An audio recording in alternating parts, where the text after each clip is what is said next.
Hi there, I'm Sara Phelan, and I'm so glad that you've joined me for this masterclass on evaluating your business. So, it really is about discovering your truth, improving your business, and your performance. Uh, it really is the basis of everything that we do in our operations. And sometimes just taking a step back to evaluate where you are will help move you forward. So, over the next half hour, I'm going to share with you some of my tips and tricks and how I look at businesses. And let's get started. So here we go. So, who is this for? This is for entrepreneurs and small business owners who work in their business.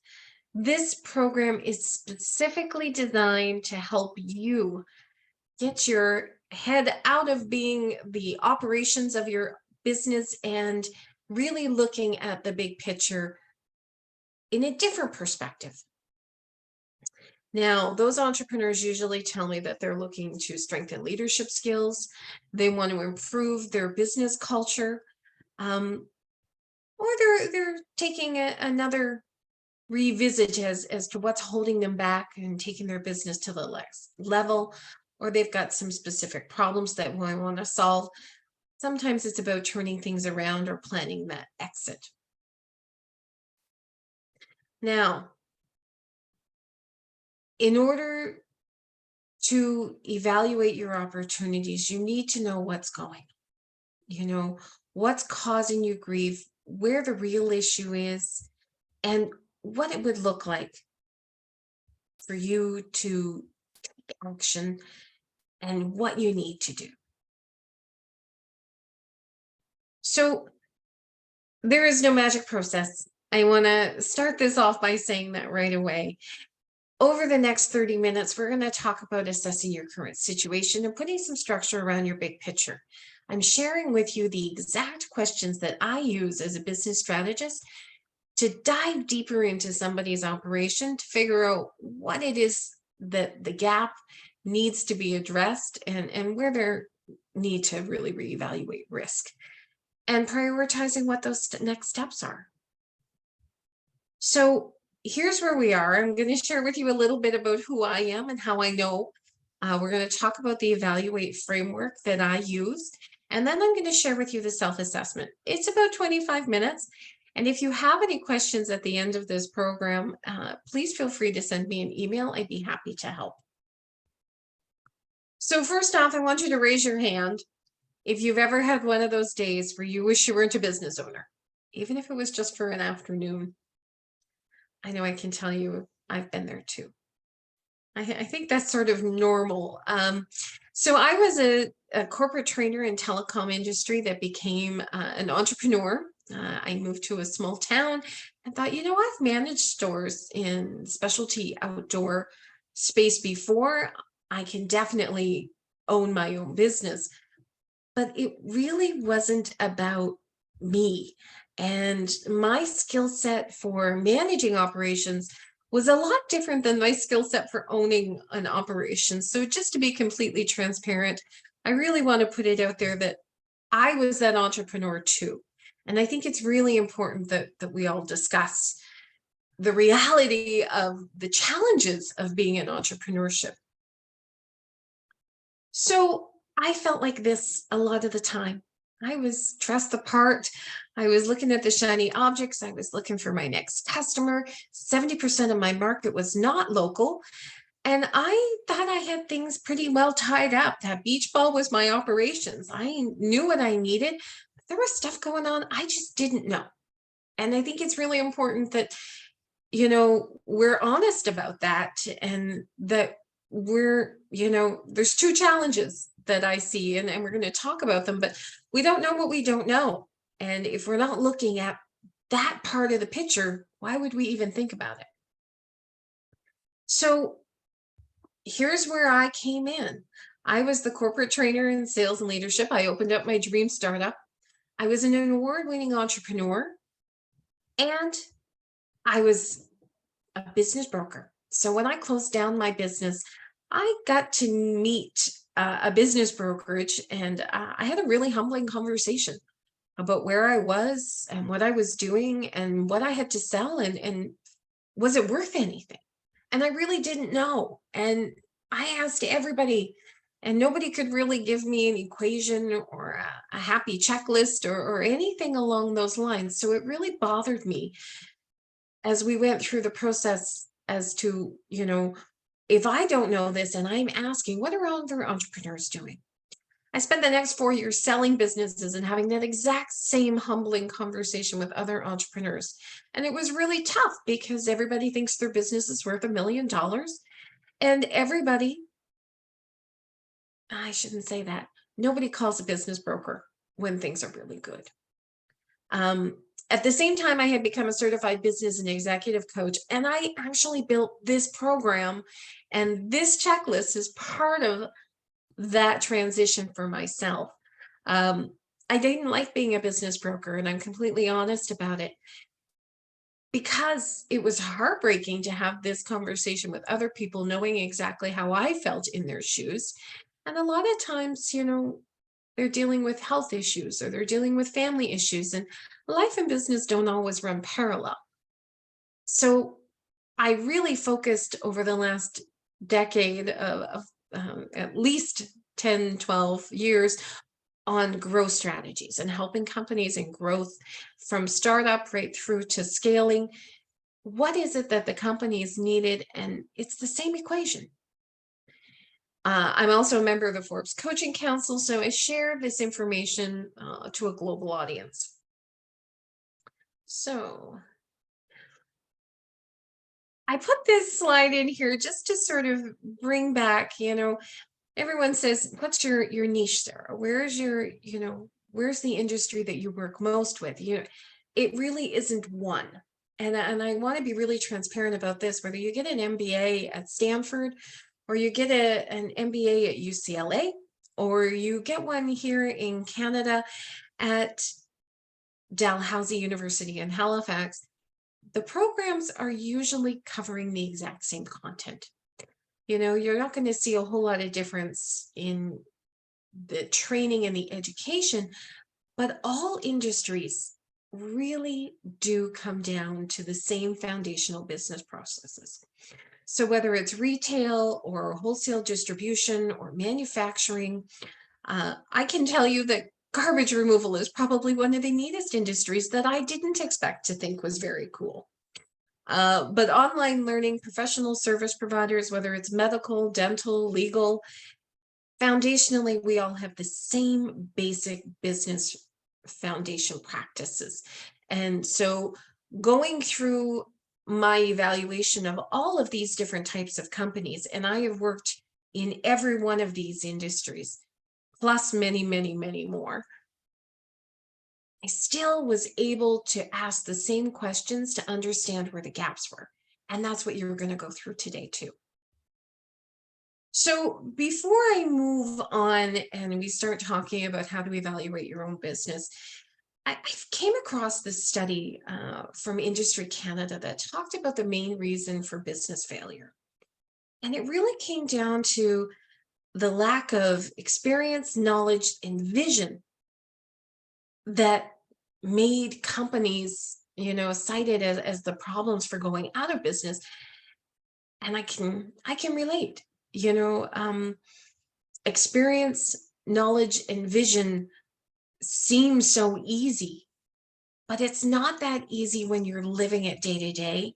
And I always said that my child, my business was like a third child, but it didn't yell at me enough. And I think understanding that experience to deal with your customers, to deal with your products, the knowledge of business and operations and staying up to date on that, and, really staying true to your vision, it's not easy. So I wanted to precurse all of this by saying that, none of this is easy, and we have to get really clear on what we believe and what we want. So I see two challenges for entrepreneurs across the board. The first is that we don't know what we don't know. And the second is that we don't really talk about it enough. So let's start with the first one. Let's talk about we don't know what we don't know. And it sounds easy to say, and of course everybody laughs and says, yes, of course, we don't know what we don't know. Well, how do you figure out how to get better if you don't know where you are? This was my challenge. So step one in all of this is really discovering your own truth and evaluating your business today. Not where it was, not what you want it to be, but what do you have right now? So if you're interested in learning what you don't know, this is where my Evalu8 framework comes in. It's all about taking an inventory. And it looks like this. For me, we talk about that vision being so important. Where do you want to be? We talk about revenue streams, operations, team, customer experience, marketing, finance, and strategic planning. The framework covers all of this. But in actuality, it's all about this little guy and grit. If you don't stick with it and you're not taking your business to the next level by looking at all of these things, it's hard. And I've had people say to me, Sarah, as an entrepreneur, what would be the number one thing that you think people need to keep, an eye on? And it's you. It's your mindset. It's all about you as a leader sticking with it and having that vision. And that's where this all begins. So the framework is actually broken out into the 8 pillars that I believe that we need to really evaluate to look at your business clearly. So starting off, the first pillar is all about entrepreneurial leadership. This is your corporate structure. This is your vision. This is where you want to be in 10, 12 years. What do you want your business to be known for? It's your mindset. It's about support. It's about, are you professionally developing? What regulations or risk needs to be addressed? And do you as a leader have your finger on or your thumb on what's happening? That's the first pillar. The second thing that we dive into in trying to figure out what's going on in your business is to talk about your revenue streams.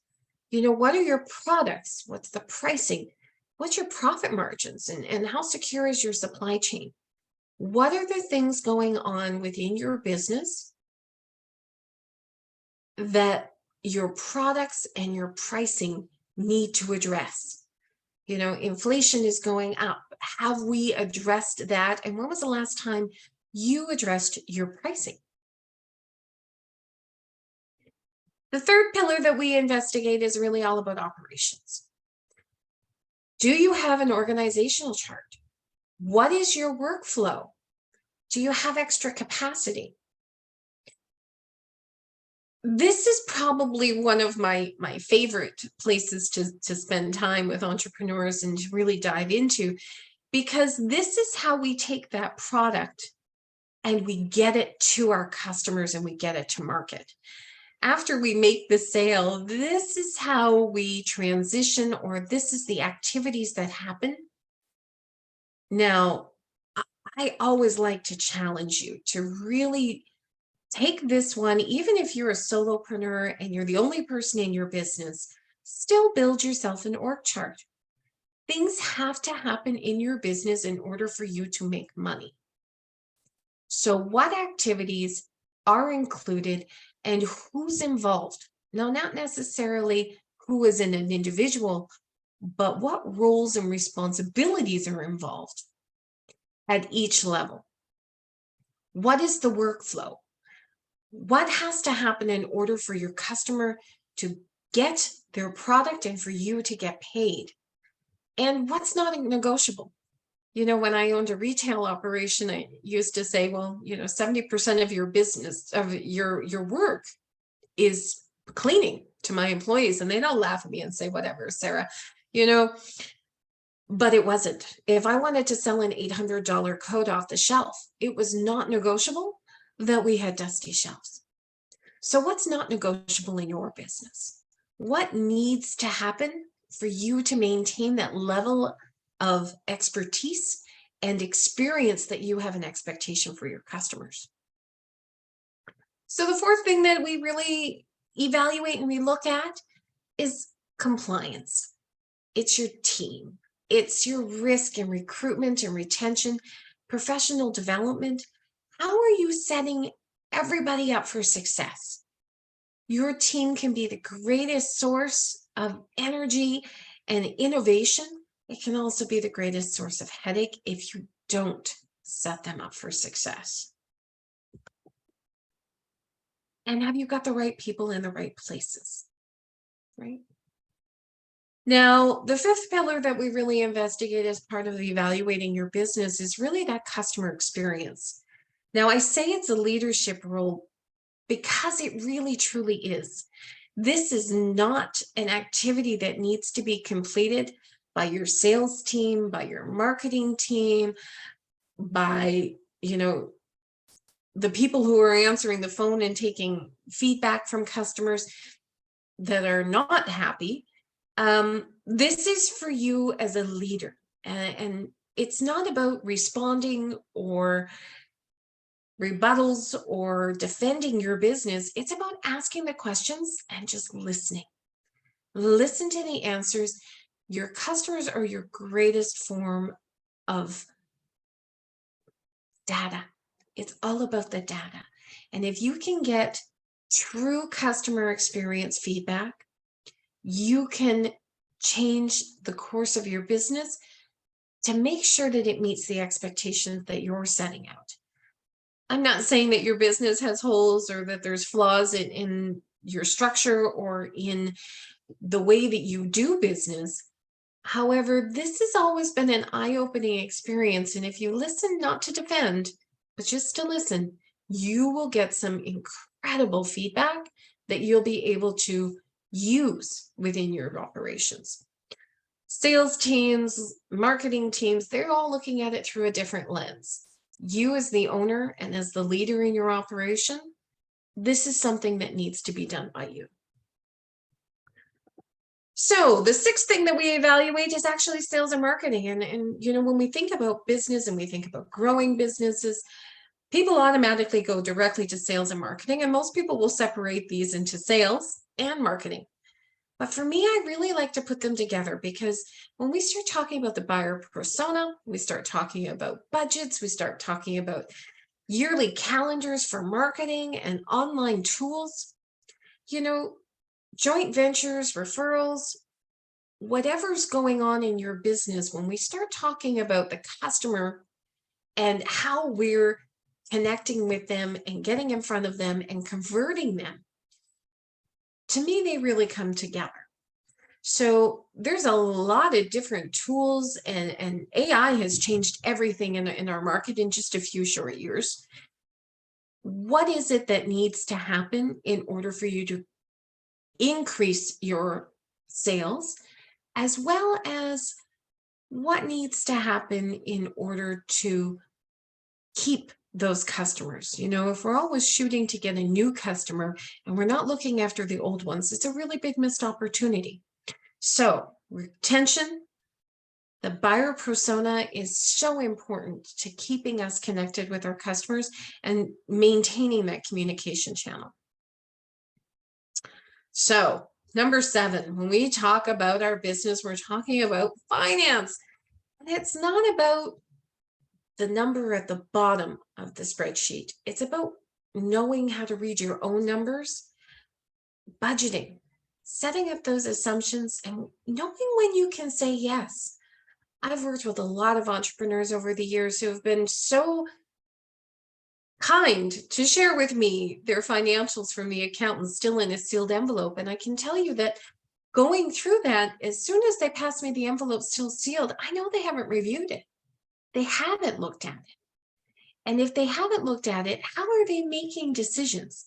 And can they confirm that everything the accountant or the bookkeepers have done is actually correct? If you hire an accountant or you hire a bookkeeper, the moment you pay them, their job is complete and you assume all responsibility for everything they've done. So can you honestly say you know when to say yes? And what does growth look like from that perspective? We want to know by line item that you know what you're doing. So when we look at evaluating your business, the last of my pillars is really strategic planning itself. Are you setting smart goals, and are you taking the time to review them? This isn't just an annual activity, although I would like to say that it's done at least annually, if not, biannual. But you need to follow it. And I say CEO time, I really refer to chief everything officers. We, as entrepreneurs and as small business owners working in our businesses, we handle everything and we're juggling all kinds of stuff. But if we don't make this a priority, it doesn't happen. So forecasting, balancing that work-life trajectory is not always easy. So scheduling your time off is as important as scheduling the activities that happen in your business. You need to reboot too.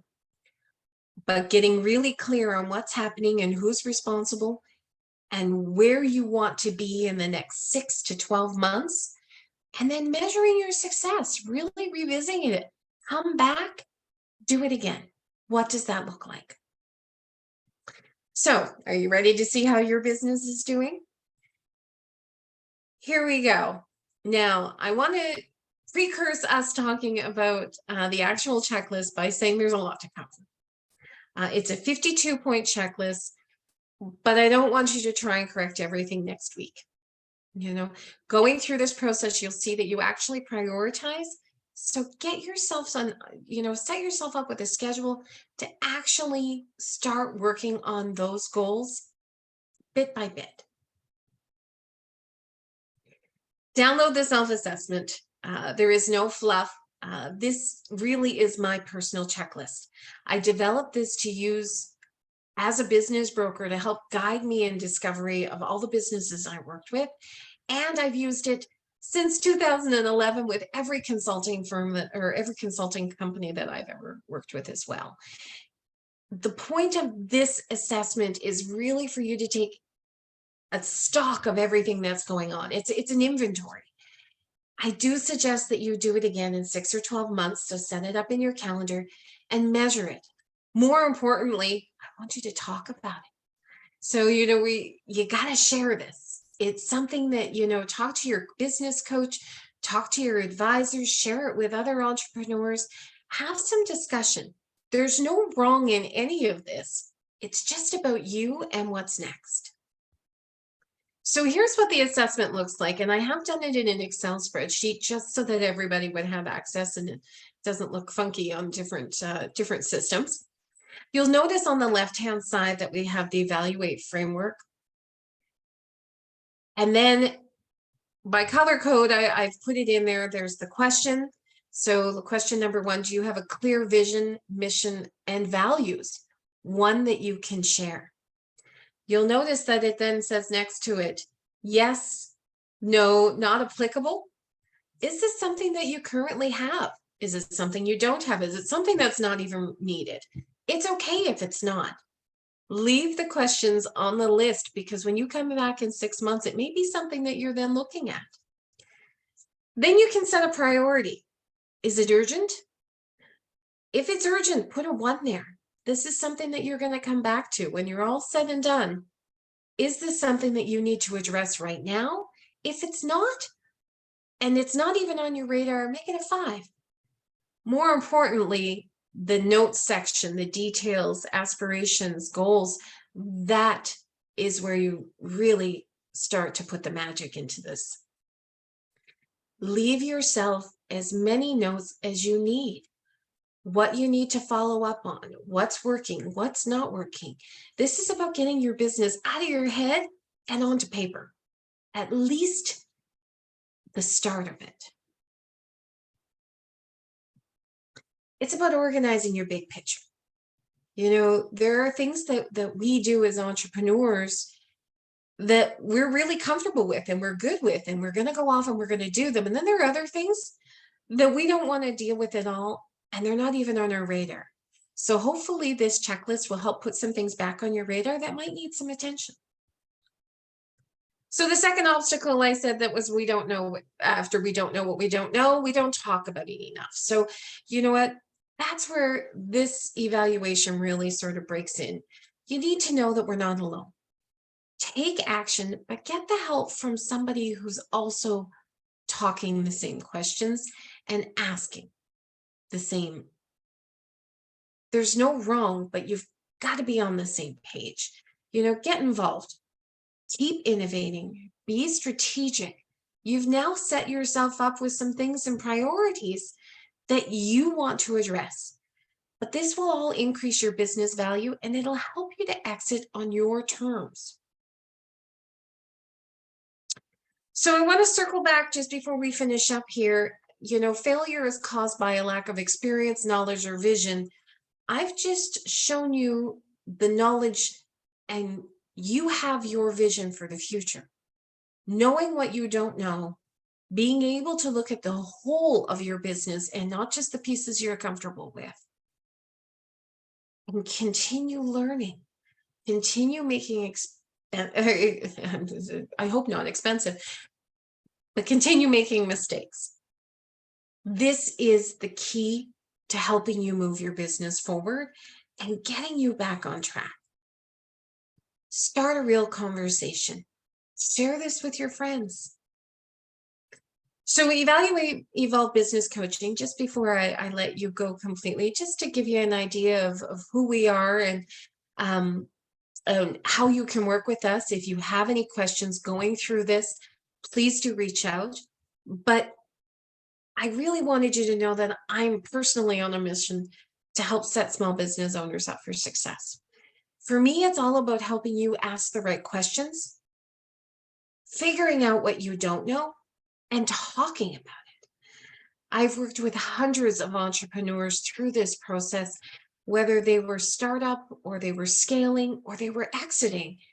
And every one of them said to me the exact same thing. I wish I'd seen this, or I wish somebody had talked to me about this before. And that was my experience as well. So if there's anything that you can take out of this, it's about getting to that next level, investing in yourself, and surrounding yourself with the right people to keep you going. So get yourself a CEO dashboard, figure out what it is that you need to do, and align your vision with goals. Identify your priorities, know where your gaps are, and get untangled. So the training within our group and private coaching programs is all about strategy and planning. It's taking that checklist to a whole nother level, but it's about not doing it alone either. Join a community of entrepreneurs, even if it's not us, get involved with other people. Evaluate Evolve, our coaching program, either private or group, it's all about implementation. Now you know what you don't know. How do you implement it into your business? So I specialize in a 6-month group coaching program where you do online training. And with weekly calls, you can get that implementation support to get you to that next level and really take the rest of your business out of your head and get it onto paper. It's about getting out of the weeds and organized and figuring out who to ask for help and what you need. Now, you can book a strategy session with me online. I'm happy to give you 30 minutes to really figure out where you are, what you might need. And if this is a program is a fit for you, I'd love to invite you to join me. And if it's not, you're still going to walk away with some information and some strategies that may help you take it to the next level. So from here, I'm going to say thank you for joining me. You will see the download here on this page, and I really hope that you'll have a conversation with somebody else about your business and how you're going to make some changes to address some of the gaps that you find. All the best. I hope to hear from you soon.